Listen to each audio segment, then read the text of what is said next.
So hello everyone. नमस्कार साथियों, स्वागत है आप सभी का आपके अपने परिवार सोनी एजुकेशन क्लासेस में। और आज है साथियों आपकी 25 मार्च।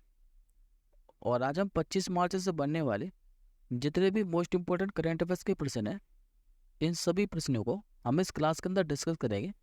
लेकिन जैसा कि हम लोग डेली पहले लास्ट क्लास के क्वेश्चनों को रिवीजन करते हैं, तो पहले एक बार हम लोग फटाफट से 24 मार्च के करंट अफेयर्स के क्वेश्चनों को क्विकली रिवीजन कर लेते हैं मात्र 2 मिनट के अंदर। उसके बाद हम लोग आज के क्वेश्चनों को डिस्कस करेंगे। जैसा कि साथियों हम लोगों ने लास्ट क्लास के अंदर पढ़ा था, अभी एक त्रिपक्षीय अभ्यास जिससे नाम दिया गया था ट्राइलेटरल 2024, ये किन के बीच में प्रारंभ हुआ है? तो भारत, मोजाम्बिक और तंजानिया के बीच में।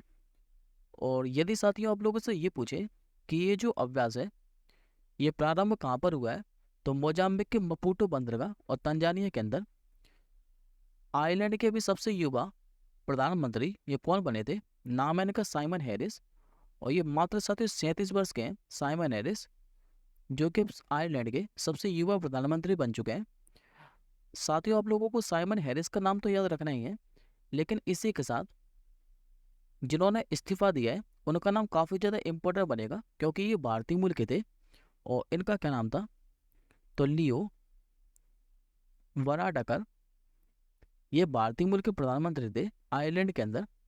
और इन्हीं के इस्तीफे के बाद ये जो साइमन हैरिस है ये आयरलैंड के सबसे युवा प्रधानमंत्री बने हैं। अभी लेबनान में विश्व टेबल टेनिस फीडर टूर्नामेंट में पुरुष एकल का खिताब जीतने वाले पहले भारतीय कौन बने हैं? नाम है इनका साथियान ज्ञानशेखरन। भारत सरकार ने पहली बार विदेश कार्यालय परामर्श किसके साथ किया था? तो मॉरिटानिया देश के साथ।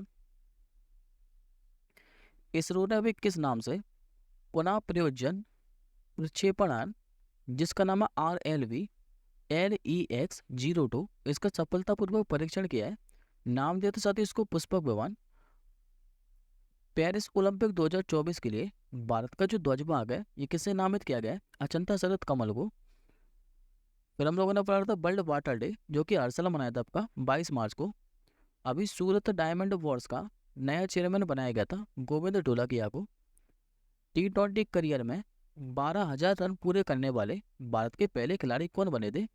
भारत के स्टार बल्लेबाज विराट कोहली। और ये साथियों विराट कोहली जो है ये T20 करियर में 12,000 रन पूरे करने वाले भारत के तो पहले खिलाड़ी बने ही थे, लेकिन ये ओवरऑल विश्व में 6वें खिलाड़ी बने थे। और इसी के साथ इन्होंने एक और उपलब्धि हासिल की थी। ये सबसे कम पारियों में, यानी कि मात्र 360 पारियों के अंदर 12,000 रन पूरे करने वाले विश्व में ये दूसरे खिलाड़ी बने हैं। अच्छा, ये दूसरे हैं तो पहले कौन है? तो पहले साथियों क्रिस गेल है, जिन्होंने मात्र 345 पारियों के अंदर 12,000 रन पूरे करे थे। अभी इंडियन बैंक एसोसिएशन के अध्यक्ष कौन चुने गए? नाम है इनका MB राव। विक्रम साराभाई अंतरिक्ष केंद्र ने गगनयान दल के लिए कौन सा ऐप या फिर पोर्टल विकसित किया है? नाम देश को सखी ऐप। और लास्ट क्वेश्चन हम लोगों ने पढ़ा था कि जो अमेरिकी डॉक्टर हैं इन्होंने पहली बार इंसान में किस जानवर की किडनी का सफल प्रत्यारोपण किया है? तो इस साथ ही सुअर की जो किडनी है इसका सफल प्रत्यारोपण किया है इंसान के अंदर अमेरिकी डॉक्टरों ने। अब आज का पहला प्रश्न देख। अभी मार्च 2024 में मध्य प्रदेश के कितने नए स्थलों को अभी यूनेस्को की विश्व धरोहर स्थल के अस्थायी सूची में शामिल किया गया है? तो ये साथियों मध्य प्रदेश से टोटल 6 जो विश्व धरोहर है इनको भी यूनेस्को की अस्थायी सूची में शामिल किया गया है। तो आंसर हो जाएगा आपको ऑप्शन नंबर बी। अच्छा, ये 6 कौन कौन से हैं? तो एक बार हम लोग इनको डिस्कस कर लेते हैं। एक तो इसमें साथ है ग्वालियर का किला, जो कि काफ़ी ज़्यादा फेमस है, आप लोगों ने सुना भी होगा। दूसरा है इसमें धमनार रॉक की कट गुफाएं। तीसरा इसमें भोजेश्वर महामंदिर। चौथा है चंबल घाटी का रॉक कला स्थल। पांचवा इसमें खोनी भंडारा बुरहानपुर। और छठवा है मंडला गोंड स्थल। इन 6 स्थलों को अभी यूनेस्को की विश्व धरोहर की अस्थायी सूची में शामिल किया गया है। और अब अस्थायी सूची में जो भारत के स्थल हैं ये टोटल कितने हो चुके हैं, तो 57। बात करते हैं पहले यूनेस्को के बारे में, तो इसकी स्थापना हुई थी 1945 के अंदर। मुख्यालय का है तो फ्रांस की राजधानी पेरिस के अंदर, और वर्तमान में इसके अध्यक्ष हैं आपके आंद्रे अजोले। अब एडिशनल इन्फॉर्मेशन में देखें तो अगर आप लोगों को याद हो तो ये हमने 2030 के अंदर पढ़े थे कि यूनेस्को के द्वारा जो केरल का कोझिकोड है इसको साहित्य के शहर घोषित किया गया था, और जबकि जो इसी के साथ मध्य प्रदेश का जो ग्वालियर है इसको संगीत के शहर के रूप में मान्यता दी गई थी। अच्छा साथी, ये तो हुई अस्थायी सूची के बारे में बात। अब बात कर लेते हैं स्थायी सूची के बारे में। तो यूनेस्को की जो स्थायी सूची में भारत के विश्व धरोहर स्थल है ये कितने हैं, तो टोटल 42, जिसमें से आपको मैं 42, 41 और 40 में रिवीजन करा लेता हूँ। तो एक बार आप लोग आज के ज्ञान के अंदर देखिए, 40 में शामिल किया गया था धौलावीरा गुजरात को 2030 के अंदर ही। 41 में शामिल किया गया था पश्चिम बंगाल के शांति निकेतन को, और 42वां भी शामिल किया गया था 2030 के अंदर ही, जिसका नाम है होयसला का मंदिर। ये कहाँ पर स्थित है, तो कर्नाटक के अंदर। अब आज का दूसरा क्वेश्चन देखिए, अभी मार्च 2024 में भाषा नेट पोर्टल ये किसके द्वारा लॉन्च किया गया है। आंसर हो जाएगा आपको ऑप्शन नंबर डी, यानी कि national internet exchange of India और इलेक्ट्रॉनिक और सूचना प्रौद्योगिकी मंत्रालय के द्वारा। अभी ये जो भाषानेट पोर्टल है ये 21 मार्च को लॉन्च किया है, और इसका साथ ही उद्देश्य क्या है, तो जो यूनिवर्सल एक्सेप्टेंस डे है इसी के लिए दिल्ली में इस भाषानेट पोर्टल का अनावरण किया गया है। और इसका विषय क्या रखा गया है इस कार्यक्रम का, तो भाषानेट इम्पेटस टूवर्ड्स यूनिवर्सल एक्सेप्टेंस, इसका विषय रखा गया था इस कार्यक्रम का। और हर साल अगर आप लोगों से पूछे कि जो यूनिवर्सल एक्सेप्टेंस डे है ये कब मनाया जाता है, तो 28 मार्च को। नेक्स्ट क्वेश्चन देखिए, अभी इसरो को किस मिशन के लिए एविएशन वीक लोरेट्स पुरस्कार से सम्मानित किया गया है। नाम है इसका साथ चंद्रयान 3 मिशन। आंसर हो जाएगा आपको ऑप्शन नंबर बी। दरअसल जो इसरो है यानी कि इंडियन स्पेस रिसर्च ऑर्गेनाइजेशन, इसको भी चंद्रयान 3 मिशन में उल्लेखनीय उपलब्धियों के लिए एविएशन वीक लोरेट्स अवार्ड से सम्मानित किया जाएगा। अच्छा, ये अवार्ड इसरो की ओर से किसने प्राप्त किया है, तो अमेरिका में भारतीय दूतावास में जो उपराजदूत है जिनका नाम है प्रिया रंगनाथन, इन्होंने ही ये अवार्ड प्राप्त किया है इसरो की ओर से। अब बात करते हैं चंद्रयान 3 मिशन के बारे में, तो इसे लॉन्च कब किया गया था, तो 14 जुलाई 2030 को। और एक क्वेश्चन साथियों इसी से रिलेटेड है जो कि 25 मार्च की न्यूज है, मैंने इसी स्लाइड के अंदर उसे ऐड कर दिया है। अभी जो इंटरनेशनल एस्ट्रोनॉमिकल यूनियन है इसने चंद्रयान 3 लैंडिंग साइट के जो नाम है शिव शक्ति, जिसे मोदी जी ने दिया था, इसको फाइनली मंजूरी दे दी है। तो ये क्वेश्चन और याद रखिएगा, ये 25 मार्च की न्यूज है। नेक्स्ट क्वेश्चन देखिए, मार्च 2024 में अभी देवी शंकर अवस्थी सम्मान ये किसे दिए जाने की घोषणा की गई है। ये दिया जाएगा साथियों निशांत को। आंसर हो जाएगा आपको ऑप्शन नंबर ए। दरअसल साथियों जो निशांत है ये एक युवा कवि आलोचक है, और इनको इस बार 29वें नंबर का देवी शंकर अवस्थी सम्मान दिया जाएगा। अच्छा, ये अवार्ड इनको दिया क्यों जा रहा है, तो उनकी आलोचना पुस्तक कविता पाठक आलोचना के लिए ये अवार्ड इन्हें दिया कब जाएगा, तो 5 अप्रैल 2024 को नई दिल्ली का जो साहित्य अकादमी सभागार है यहीं पर आयोजित एक समारोह में इनको ये अवार्ड प्रदान किया जाएगा। अब बात करते हैं पहले देवी शंकर अवस्थी सम्मान के बारे में। तो ये जो साथियों पुरस्कार है ये किसी युवा आलोचक को हिंदी आलोचना के विकास में महत्वपूर्ण योगदान के लिए प्रतिवर्ष दिया जाता है। और इस पुरस्कार की शुरुआत कब हुई थी, तो 1995 के अंदर। जबकि साथियों ये जो पुरस्कार है देवी शंकर अवस्थी सम्मान ये 45 वर्ष की आयु तक के युवा आलोचनात्मक लेखकों को ही दिया जाता है।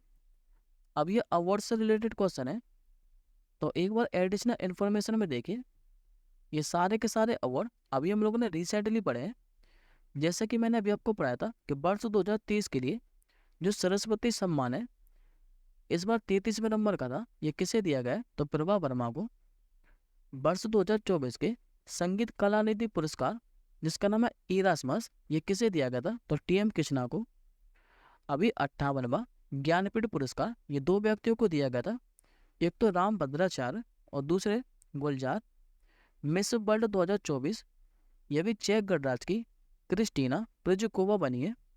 और चमेली देवी जैन पुरस्कार 2024 ये भी साथी दो महिला पत्रकारों को दिया गया था, जिसमें से एक का नाम है ग्रीष्मा ठाकुर और दूसरी महिला पत्रकार का नाम था रितिका चोपड़ा। नेक्स्ट क्वेश्चन देखिए, मैं सीनियर महिला नेशनल हॉकी चैंपियनशिप 2024 इसका खिताब किसने जीता है? तो ये जीता भी साथियों हॉकी हरियाणा ने। आंसर हो जाएगा आपको ऑप्शन नंबर ए। अच्छा साथी, ये जो हॉकी हरियाणा है इसका ओवरऑल ये तीसरा राष्ट्रीय खिताब था। इससे भी पहले क्या है कि दो बार जो हॉकी हरियाणा है ये सीनियर महिला नेशनल हॉकी चैंपियनशिप का खिताब जीत चुकी है।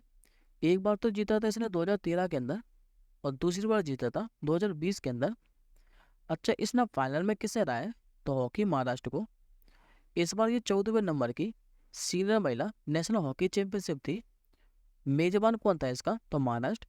जबकि इसका फाइनल कहाँ पर खेला गया था? तो पुणे के मेजर ध्यानचंद हॉकी स्टेडियम के अंदर।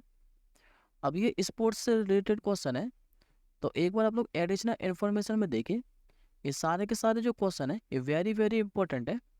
आपको एक क्वेश्चन इसमें से डेफिनेटली देखने को मिलेगा, तो सभी को ध्यान से देखिएगा। अभी हम लोगों ने पढ़ा था कि जो महिला प्रीमियर लीग है 2024 इसका खिताब किसने जीता था? तो रॉयल चैलेंजर बेंगलोर ने फाइनल में हराया था दिल्ली कैपिटल को। रणजी ट्रॉफी 2024 का खिताब किसने जीता था? तो मुंबई ने फाइनल में हराया था विदर्भ को। अभी संतोष ट्रॉफी 2023-24 का खिताब जिसका संबंध फुटबॉल से है, यह भी सर्विसेज ने जीता था, फाइनल में रहा था गोवा को। प्रो कबड्डी लीग 2024 का खिताब किसने जीता है? तो पनेरी पल्टन ने। फाइनल में किसे रहा था? तो हरियाणा स्टीलर्स को। और पहली बार यूईएफए महिला राष्ट्रीय लीग 2023-24 का जो खिताब है ये स्पेन ने जीता है और फाइनल में रहा था फ्रांस को। और इस यूईएफए का भी जो संबंध है ये फुटबॉल से है। नेक्स्ट क्वेश्चन देखिए, हाल ही में भारत और ब्राजील की पहली 2+2 रक्षा मंत्री स्तरीय जो वार्ता है ये कहाँ पर आयोजित की गई है? करेक्ट आंसर हो जाएगा आपको ऑप्शन नंबर ए, यानी कि नई दिल्ली के अंदर। अच्छा साथियों, इसके जो सह अध्यक्षता है ये किसने की है? तो विदेश मंत्रालय के अतिरिक्त सचिव और रक्षा मंत्रालय जो संयुक्त सचिव है इन्हीं के द्वारा इसकी सह अध्यक्षता की गई है। इस बैठक में महत्वपूर्ण खनिजों और आतंकवाद विरोधी क्षेत्रों में सहयोग को बढ़ाने के तरीकों पर चर्चा की गई है। बात करें साथियों ब्राजील के बारे में, तो ये रहा आपका साउथ अमेरिका कॉन्टिनेंट।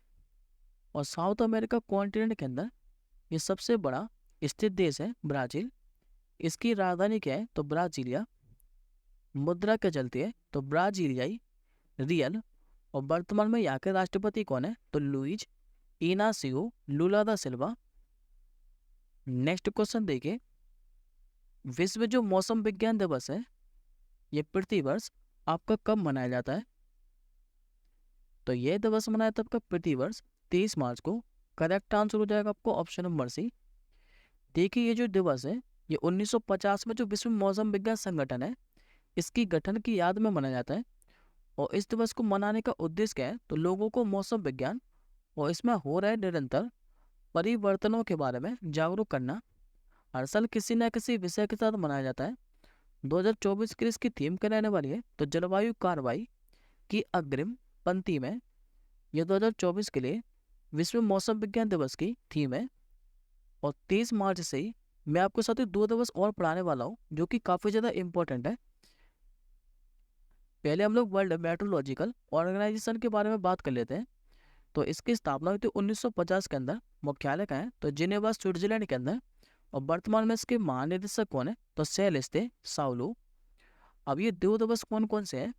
तो एक तो साथियों शहीद दिवस जो कि हर साल 23 मार्च को मनाया जाता है, क्योंकि सत्य 23 मार्च 1931 को भारत के जो 3 स्वतंत्रता सेनानी थे, भगत सिंह, सुखदेव और राजगुरु, ये हंसते हंसते फांसी के फंदे पर चढ़ गए थे। और इसी कारण के हर साल क्या है कि 23 मार्च को शहीद दिवस मनाया जाता है। वैसे तो साथियों साल में 2 बार शहीद दिवस मनाया जाता है, एक बार 30 जनवरी को भी मनाया जाता है, और ये मनाया जाता है महात्मा गांधी जी की पुण्यतिथि पर। और 23 मार्च को एक दिवस और मनाया जाता है जिसका नाम है अर्थ हावर डे, तो ये और याद रखिएगा।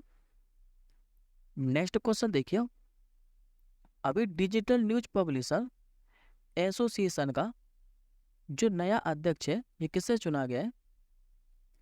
नाम इनका साथियों मरियम मेमन मैथ्यूज, तो आंसर हो जाएगा आपको ऑप्शन नंबर ए। अच्छा, जो मरियम मेमन मैथ्यूज है, इनको 2 सालों के लिए डिजिटल न्यूज पब्लिशर एसोसिएशन का अध्यक्ष बनाया गया है। और जबकि इन्होंने स्थान किसका लिया है, तो तन्मय माहेश्वरी का। एक बार पहले आप लोग इमेज में देखिए, ये साथी मरियम मेमन मैथ्यूज, जो कि अब 2 साल के लिए डिजिटल न्यूज पब्लिशर एसोसिएशन की अध्यक्ष बन चुके हैं, जिनका नाम लगा साथियों ऑप्शन नंबर बी में। इनको भी ऑल इंडिया रेडियो का अध्यक्ष बनाया गया था, जो है मौसमी चक्रवर्ती। नेक्स्ट क्वेश्चन देखें, हाल ही में किस राज्य ने त्रिनेत्र ऐप 2.0 ये लॉन्च किया है? ये क्या साथियों उत्तर प्रदेश सरकार ने। आंसर हो जाएगा आपको ऑप्शन नंबर सी। अभी उत्तर प्रदेश सरकार ने क्या है कि पुलिस व्यवस्था में परिवर्तन करने के लिए त्रिनेत्र ऐप, जिसका नाम है 2.0, इसका अनावरण किया है। बात करें उत्तर प्रदेश के बारे में, तो मुख्यमंत्री आप लोग जानते ही हैं, जो कि काफी ज्यादा चर्चा में रहते हैं, योगी आदित्यनाथ जी। राज्यपाल है आनंदीबेन पटेल। राजधानी क्या है, तो लखनऊ। यहाँ पर साथियों एक ही नेशनल पार्क है जिसका नाम है Dudhwa national park, Pilibhit tiger reserve, Amangarh tiger reserve, Ranipur wild life sanctuary. राजकीय पशु के बारे में बात करें तो ये वारासिंगा। राजकीय पक्षी क्या है, तो सारस। जबकि यहाँ पर लोकसभा की सीट है 80 और राज्यसभा की सीट कितनी है, तो 31। अब उत्तर प्रदेश से रिलेटेड हम लोग कुछ करंट अफेयर्स के क्वेश्चनों को डिस्कस कर लेते हैं। जैसे कि अभी गौ हत्या के खिलाफ ऑपरेशन जो कन्विक्शन है, ये किसने शुरू किया था, तो उत्तर प्रदेश सरकार ने। पीएम मित्र पार्क की शुरुआत ये लखनऊ और हरदोई में की जाएगी। और अभी रानीपुरा जो है ये देश का 53वां टाइगर रिजर्व बना था, जो कि उत्तर प्रदेश के अंदर ही है। आज का आपका आखिरी क्वेश्चन है कि हाल ही में आइसोपोड की एक जो नई प्रजाति है ये कहाँ पर पाई गई है? ये पाई गई साथियों केरल राज्य के अंदर। करेक्ट आंसर होगा आपको ऑप्शन नंबर डी। हाल ही में शोधकर्ताओं ने कहा कि केरल का जो कोल्लम तट है, यहाँ पर गहरे समुद्र में आइसोपोड की एक नई प्रजाति की खोज की है। और ये जो आइसोपोड है ये ब्रूसेथोआ प्रजाति का है। जबकि इसका नाम किस संगठन के नाम पर रखा गया है, तो साथियों इसरो के नाम पर रखा गया है, यानी कि इंडियन स्पेस रिसर्च ऑर्गेनाइजेशन। बात करें अब इसरो की, तो इसरो की स्थापना कब हुई थी, तो 15 अगस्त 1969 को। मुख्यालय कहाँ है, तो कर्नाटक की राजधानी बेंगलुरु के अंदर। और वर्तमान में इसके अध्यक्ष कौन है, नाम है इनका साथियों एस सोमनाथ। बात करते थे इसी के साथ में केरल की, तो केरल के मुख्यमंत्री पिनराई विजयन। राज्यपाल कौन है, तो आरिफ मोहम्मद खान। और राजधानी देखने को मिलेगी आपको तिरुवनंतपुरम। आज का आपको क्वेश्चन ऑफ द डे है कि हाल ही में हैती में फंसे भारतीयों को निकालने के लिए इनमें से कौन सा ऑपरेशन चलाया गया है? इस प्रश्न का आंसर आप लोग कमेंट बॉक्स के अंदर कीजिएगा। और साथ ही अगर आपको वीडियो पसंद आए तो वीडियो पे लाइक और एक शेयर करना मत भूलिएगा। हम जल्दी मिलेंगे नेक्स्ट क्लास के साथ ही। तब तक के लिए जय हिंद, वंदे मातरम।